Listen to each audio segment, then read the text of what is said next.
É da maior importância compreender o verdadeiro caráter e objeto da lei moral, como nos é apresentada neste capítulo. Existe uma tendência no homem para confundir os princípios da lei com graça, de sorte que nem a lei nem a graça podem ser perfeitamente compreendidas. A lei é despojada da sua austera e inflexível majestade, e a graça é privada de todos os seus atrativos divinos.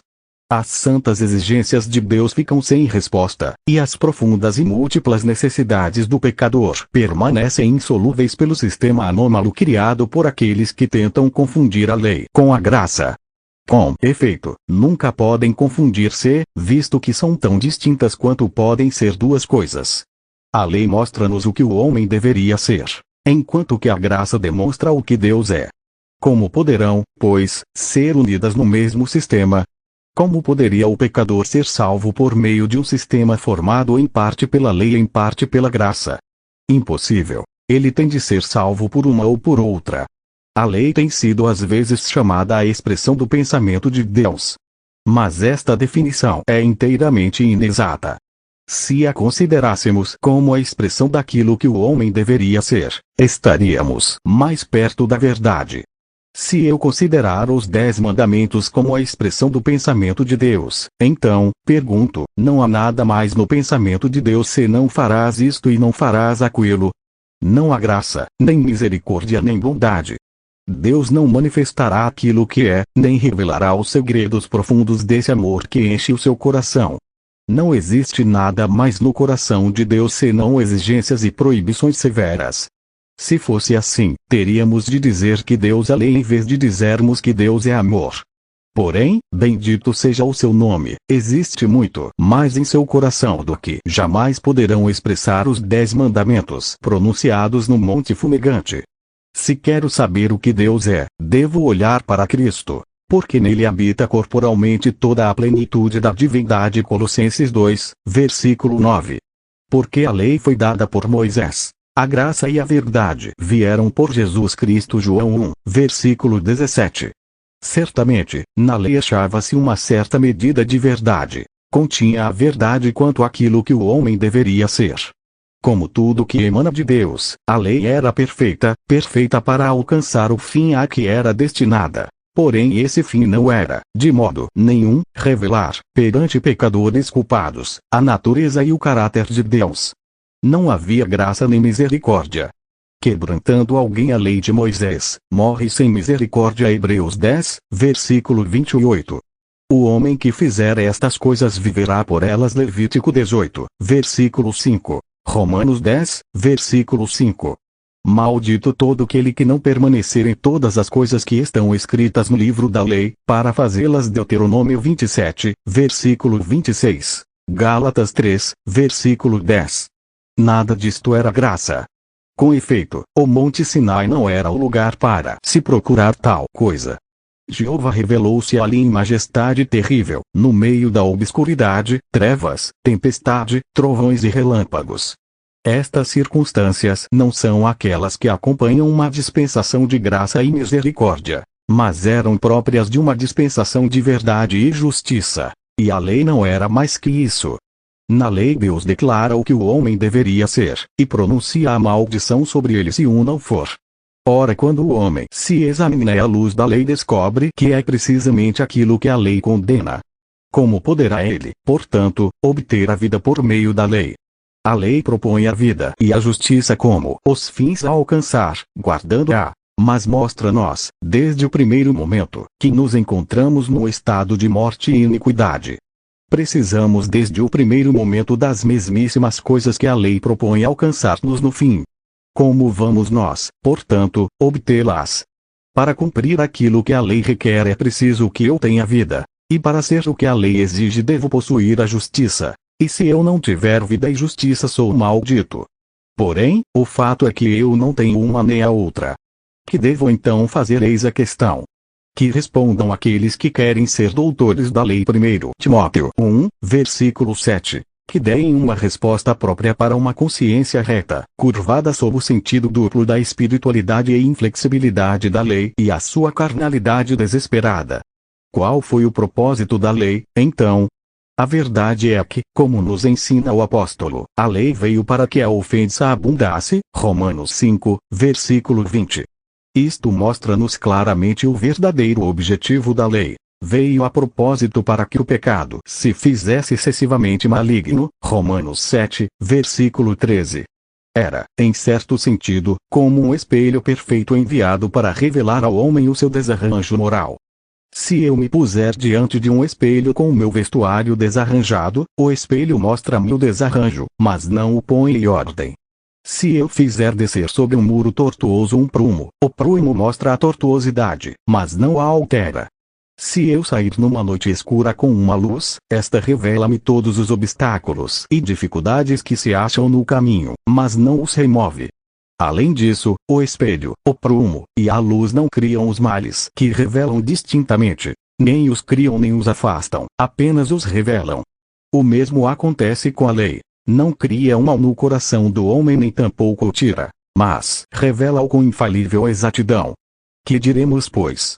É a lei pecado? De modo nenhum. Mas eu não conheci o pecado senão pela lei, porque eu não conheceria a concupiscência se a lei não dissesse: não cobiçarás, Romanos 7, versículo 7. O apóstolo não diz que não teria tido concupiscência. Não, mas apenas que não a teria conhecido. A concupiscência existia, mas ele estava às escuras quanto ao fato, até que a lei, como a luz do Deus onipotente, brilhou nos recessos tenebrosos do seu coração e revelou o mal que nele havia, assim como um homem numa câmara escura pode estar rodeado de poeira e confusão, sem contudo poder ver nada por causa da escuridão. Mas deixai que os raios de sol penetrem ali e ele distinguirá imediatamente tudo. São os raios de sol que formam o pó? Certamente que não. O pó encontra-se ali, e os raios de sol apenas o detectam e revelam. Isto é apenas uma simples ilustração dos efeitos da lei. Julga o caráter e a condição do homem. Julga o pecador e encerra-o debaixo da maldição. Vem para julgar o que ele é e amaldiçoa-o se ele não é o que ela lhe diz que deve ser. A lei condena o pecador. É, portanto, claramente impossível que alguém possa obter a vida e a justificação por meio daquilo que só pode amaldiçoá-lo. E a menos que a condição do pecador e o caráter da lei sejam inteiramente alterados, a lei não pode fazer mais que amaldiçoá-lo. A lei não é indulgente com as fraquezas, e não reconhece a obediência sincera, embora imperfeita. Se fosse este o caso, não seria aquilo que é, santa, justa e boa. Romanos 7, versículo 12. É justo que o pecador não possa obter vida pela lei, porque a lei é aquilo que é. Se o pecador pudesse obter vida pela lei, a lei não seria perfeita, ou então ele não seria pecador. É impossível que o pecador possa obter vida por meio de uma lei perfeita, porque, embora seja perfeita, tem de condená-lo. A sua perfeição absoluta manifesta e sela a ruína e condenação do homem. Por isso, nenhuma carne será justificada diante dele pelas obras da lei, porque pela lei vem o conhecimento do pecado. Romanos 3, versículo 20. O apóstolo não diz que o pecado é pela lei, mas somente que por ela vem o conhecimento do pecado. Porque até a lei estava o pecado no mundo, mas o pecado não é imputado não havendo lei. Romanos 5, versículo 15. O pecado existia, e precisava apenas da lei para o manifestar na forma de transgressão. É como se eu dissesse a meu filho: não deves tocar nessa faca. A minha proibição revela a tendência do seu coração para fazer a sua própria vontade. O apóstolo João diz que o pecado é iniquidade. 1 João 3, versículo 4. A palavra transgressão não traduz o verdadeiro pensamento do Espírito Santo nesta passagem. Para que haja transgressão é necessário que seja estabelecida uma regra ou linha de conduta definida. Porque transgressão quer dizer cruzar uma linha proibida. Essa linha temo-la na lei. Tomemos por exemplo algumas das suas proibições. Não matarás, não cometerás adultério, não furtarás. Aqui tenho, pois, uma regra ou linha posta diante de mim. Porém descubro que tenho em mim mesmo os próprios princípios contra os quais estas proibições são expressamente dirigidas. Ainda mais, o próprio fato de me ser proibido matar mostra que o homicídio está em minha natureza. Não havia necessidade de me ser proibido fazer uma coisa que eu não tinha inclinação para fazer. Porém, a revelação da vontade de Deus, quanto ao que eu deveria ser, mostra a tendência da minha vontade para ser aquilo que não devo. Isto é bem claro, e está perfeitamente de acordo com todo o ensino apostólico sobre este assunto. Não somos justificados pela lei. Muitos, contudo, admitem que não podemos obter vida pela lei, mas sustentam, ao mesmo tempo, que a lei é a nossa regra de vida. Ora, o apóstolo declara que todos aqueles que são das obras da lei estão debaixo da maldição. Gálatas 3, verso 10. Pouco importa a sua condição individual, se estão sobre o terreno da lei, acham-se, necessariamente, sob a maldição. Pode ser que alguém diga: eu estou regenerado, e, portanto, não estou exposto à maldição. Porém, se a regeneração não retira o homem do terreno da lei, não pode pô-lo para lá dos limites da maldição da lei. Se o cristão estiver debaixo da lei, está exposto, necessariamente, à maldição da lei. Mas, que tem que ver a lei com a regeneração?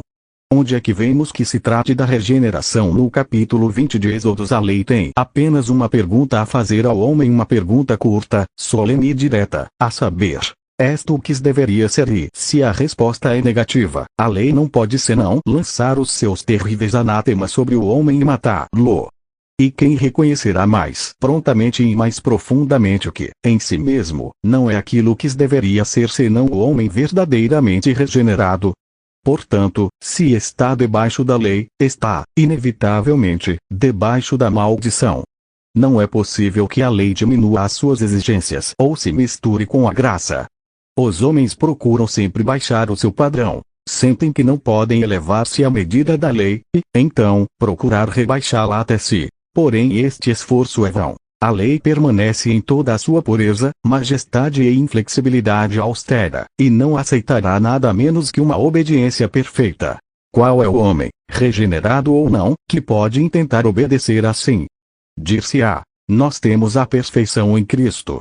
Sem dúvida, mas não é pela lei, mas, sim, pela graça. E não podemos, de nenhum modo, confundir as duas dispensações. As Escrituras ensinam-nos claramente que não somos justificados pela lei, nem a lei é a nossa regra de vida. Aquilo que só pode amaldiçoar nunca poderá justificar, e aquilo que só pode matar nunca poderá ser uma regra de fé. Seria como se um homem tentasse fazer fortuna valendo-se de uma ação de falência movida contra si. Um jugo impossível de levar. O capítulo 15 do livro de Atos mostra-nos como o Espírito Santo respondeu à tentativa que se pretendera fazer para pôr os crentes sob a lei, como regra de vida. Alguns, porém, da seita dos fariseus, que tinha crido, se levantaram, dizendo que era mister circuncidá-los e mandar-lhes que guardassem a lei de Moisés. Versículo 5. Isto não era mais do que o silvo da antiga serpente, fazendo-se ouvir nas sugestões sinistras e desanimadoras desses primitivos legalistas. Mas vejamos como o assunto foi resolvido pela poderosa energia do Espírito Santo e a voz unânime dos 12 apóstolos e de toda a igreja. E, havendo grande contenda, levantou-se Pedro e disse-lhes: varões e irmãos, bem sabeis que já há muito tempo Deus me elegeu, dentre vós, para que os gentios ouvissem da minha boca a palavra do Evangelho e crescem. O quê? As exigências e as maldições da lei de Moisés? Não. Bendito seja Deus, esta não era a mensagem que Deus queria fazer chegar aos ouvidos de pecadores perdidos. Ouvissem, então, o quê? Ouvissem da minha boca a palavra do Evangelho e crescem. Aqui estava a mensagem que correspondia ao caráter e natureza de Deus. Ele nunca teria perturbado os homens com uma linguagem triste de exigências e proibições. Esses fariseus não eram seus mensageiros, muito pelo contrário. Não eram portadores de boas novas, nem anunciadores da paz, e portanto os seus pés eram tudo menos formosos aos olhos daquele que se deleita em misericórdia. Agora, pois, continua o apóstolo, porque tentais a Deus, pondo sobre a cerviz dos discípulos um jugo que nem nossos pais nem nós pudemos suportar. Esta linguagem era grave e forte. Deus não queria pôr um jugo sobre a cerviz daqueles cujos corações haviam sido libertados pelo Evangelho da paz. Antes, pelo contrário, desejava exortá-los a permanecerem na liberdade de Cristo e a não se meterem outra vez debaixo do jugo da servidão. Gálatas 5, verso 1. Não enviaria aqueles a quem havia recebido em seu seio de amor ao monte palpável para os aterrorizar com a escuridão, trevas e tempestade. Hebreus 12, verso 18. Isso seria impossível. Mas cremos, diz Pedro, que seremos salvos pela graça do Senhor Jesus Cristo, como eles também. Atos 15, verso 11. Tanto os judeus, que tinham recebido a lei, como os gentios, que nunca a receberam, deviam agora ser salvos pela graça. E não somente deviam ser salvos pela graça, mas estar firmes na graça. Romanos 5, verso 2, e crescer na graça. 2 Pedro 3, verso 18. Ensinar outra coisa era tentar a Deus. Esses fariseus subvertiam os próprios fundamentos da fé cristã. E o mesmo fazem todos aqueles que procuram pôr os crentes debaixo da lei. Não existe mal ou erro mais abominável aos olhos de Deus do que o legalismo. Escutai a linguagem enérgica, os acentos de justa indignação de que se serve o Espírito Santo, a respeito desses doutores da lei. Eu quereria que fossem cortados aqueles que vos andam inquietando. Gálatas 5, verso 12. Mas, deixai-me perguntar, os pensamentos do Espírito Santo mudaram a este respeito ou já deixou de ser tentar a Deus por um jugo sobre a cerviz do pecador aí segundo a sua vontade graciosa que a lei seja lida aos ouvidos dos pecadores? Responda o leitor a estas interrogações à luz do capítulo 15 de Atos e da Epístola aos Gálatas. Estas escrituras, ainda mesmo que não houvesse outras, são suficientes para provar que a intenção de Deus nunca foi que os gentios ouvissem a palavra da lei. Se fosse essa a sua intenção, o Senhor teria, certamente, escolhido alguém para proclamar aos seus ouvidos.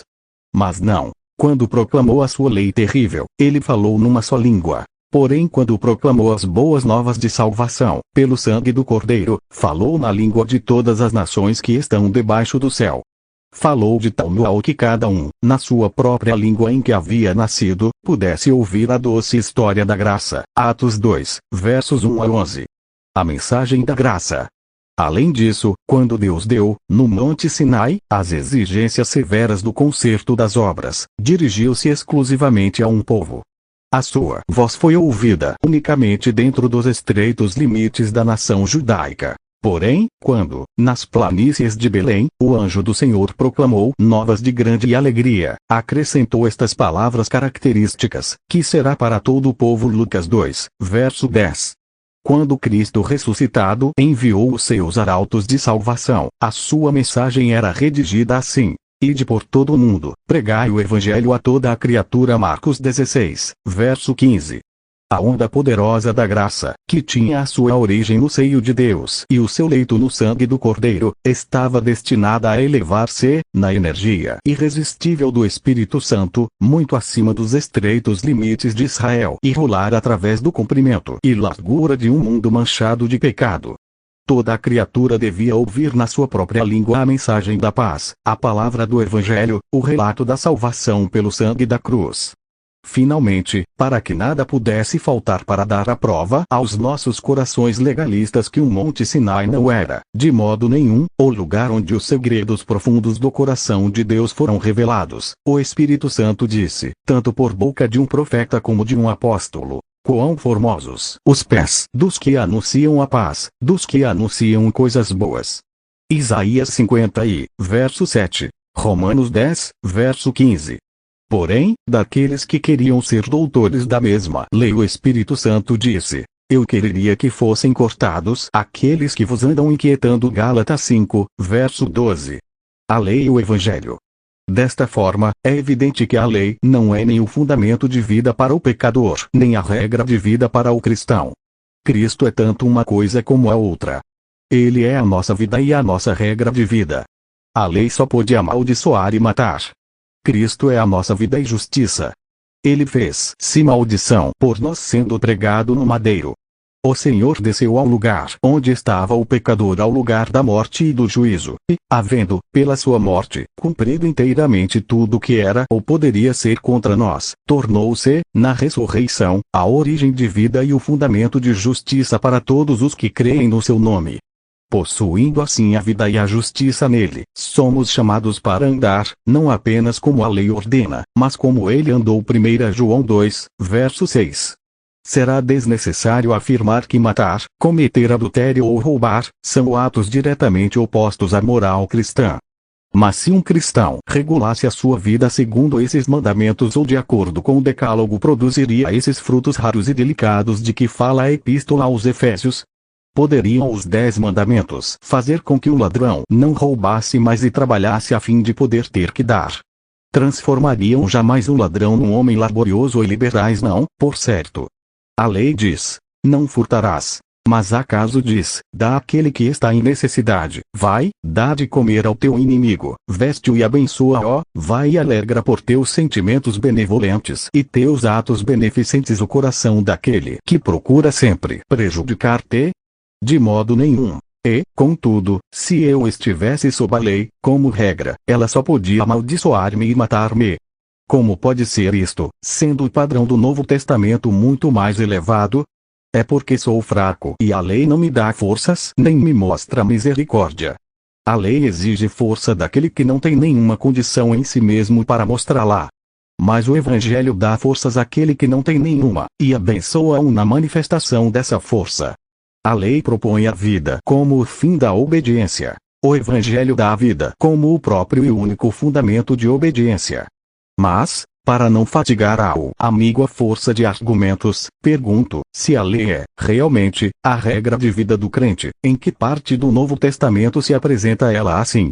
Evidentemente o apóstolo não tinha tal pensamento quando disse: porque, em Cristo Jesus, nem a circuncisão nem a incircuncisão tem virtude alguma, mas sim o ser uma nova criatura. E, a todos quantos andarem conforme esta regra, paz e misericórdia sobre eles e sobre o Israel de Deus. Gálatas 6, versos 15 e 16. Qual regra? A lei? Não, mas sim a nova criatura. Em capítulo 20 de Êxodo não encontramos uma só palavra quanto à nova criação. Pelo contrário, este capítulo é dirigido ao homem tal qual ele é, no seu estado natural da velha criação, e põe-o à prova para saber o que ele pode realmente fazer. Ora, se a lei era a regra pela qual os crentes deviam andar, por que pronuncia o apóstolo a sua bênção sobre os que andam segundo uma regra totalmente diferente? Por que não diz ele, a todos quantos andarem conforme a regra dos 10 mandamentos? Não é evidente, segundo esta passagem, que a Igreja de Deus tem uma regra mais elevada segundo a qual deve andar? Indiscutivelmente, os 10 mandamentos, embora façam parte, como todos os verdadeiros crentes admitem, do cânon de inspiração, nunca poderiam ser a regra de fé para todo aquele que tenha, pela graça infinita, sido introduzido na nova criação, todo aquele que tem recebido nova vida em Cristo. A lei é perfeita. Mas, pode perguntar-se, a lei não é perfeita? E se é perfeita, que mais pode desejar-se? A lei é divinamente perfeita. Na verdade, a própria perfeição da lei é a razão de amaldiçoar e matar aqueles que não são perfeitos e pretendem subsistir perante ela. A lei é espiritual, mas eu sou carnal. Romanos 7, verso 14. É inteiramente impossível fazer-se uma ideia ajustada à perfeição e espiritualidade da lei. Porém, esta lei perfeita estando em contato com a humanidade caída, esta lei espiritual entrando em contato com a mente carnal, só podia produzir a ira e a inimizade. Romanos 4, verso 15, e capítulo 8, verso 7. Por quê? É porque a lei não é perfeita? Ao contrário, é porque ela o é e o homem é pecador. Se o homem fosse perfeito, cumpriria a lei em toda a sua perfeição espiritual, e até mesmo no caso de crentes verdadeiros, embora tragam ainda consigo uma natureza corrompida, o apóstolo ensina-nos, para que a justiça da lei se cumprisse em nós, que não andamos segundo a carne, mas segundo o Espírito. Romanos 8, verso 4. Porque quem ama aos outros cumpriu a lei, o amor não faz mal ao próximo. De sorte que o cumprimento da lei é o amor. Romanos 13, verso 8 e 10. Se eu amar o próximo, não furtarei aquilo que lhe pertence. Pelo contrário, procurarei fazer-lhe todo o bem que puder. Tudo isto é claro e fácil de compreender por uma alma espiritual, mas não toca na questão da lei, quer seja como fundamento de vida do pecador ou de regra de vida para o crente. Os dois grandes mandamentos. Se considerarmos a lei sob as suas duas partes importantes, vemos que ordena ao homem amar a Deus de todo o seu coração, de toda a sua alma e de todas as suas forças, e amar o próximo como a si mesmo. Tal é o resumo da lei. Eis o que a lei exige, e nada menos.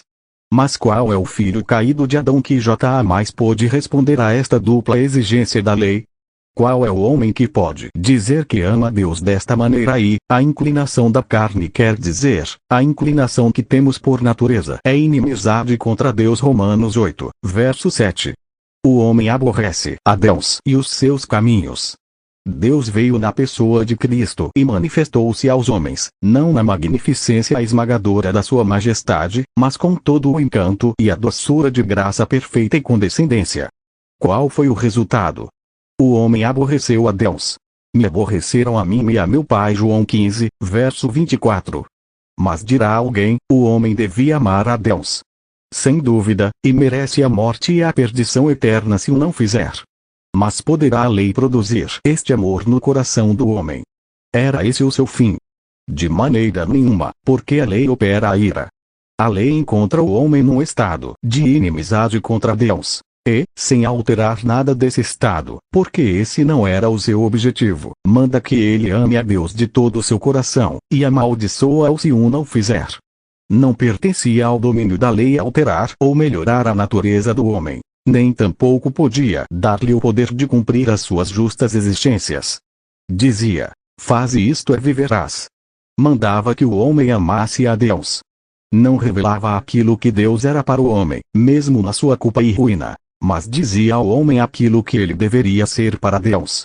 Era uma obra triste. Não se via em tudo isto o desenrolar dos atrativos poderosos do caráter divino, produzindo no homem verdadeiro arrependimento para com Deus, fundindo o seu coração de gelo e elevando a sua alma em verdadeiro afeto e adoração sincera. Não, era um mandamento inflexível para amar a Deus. E, em vez de produzir amor, opera a ira, não porque não devesse ser amado, mas porque o homem era pecador. Depois, lemos, amarás ao teu próximo como a ti mesmo.